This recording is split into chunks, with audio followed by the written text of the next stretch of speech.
In teh je veliko. Na slovenski Karitas, kjer so lani pomagali več kot 106.000 ljudem, namreč še vedno beležijo porast števila ljudi, ki prosijo za pomoč.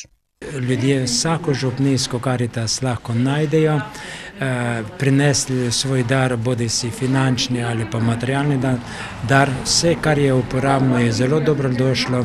Ti prosilci pa, ki sedaj trenutno prihajajo, so predvsem mladi, ki končajo šolanje in ne najdejo zaposlitve.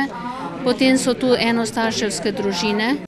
Vse več pa je tudi starejših, ki težko shajajo z nizko pokojnino, dodaja Pavlakovičeva. V njihovem skladišču v Črnomlju so danes takole delili prehrambene pakete. 6 moke, 5 riža, 7 testenin.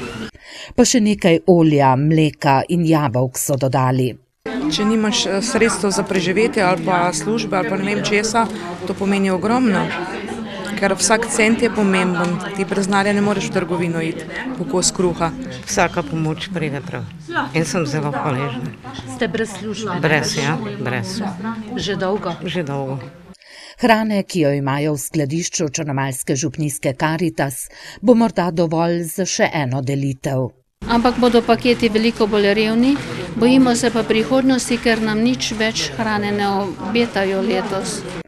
Zato je zelo dobrodošla hrana, ki jo zberejo v trgovinah in ob pomoči darežljivih kmetov, pravi Pavlakovičeva. Lani je okrog 10.000 prostovoljcev v 459 slovenskih župnijskih Karitas razdelilo ljudem v stiski več kot 2400 ton hrane in pomagalo pri plačilu položnic več kot 16.000 ljudem. Vendar revni še zmeraj ostajajo revni in veliko napora bo potrebno, in to je tudi del našega poslanstva, da ljudem to človeško dostojanstvo sedaj vrnemo.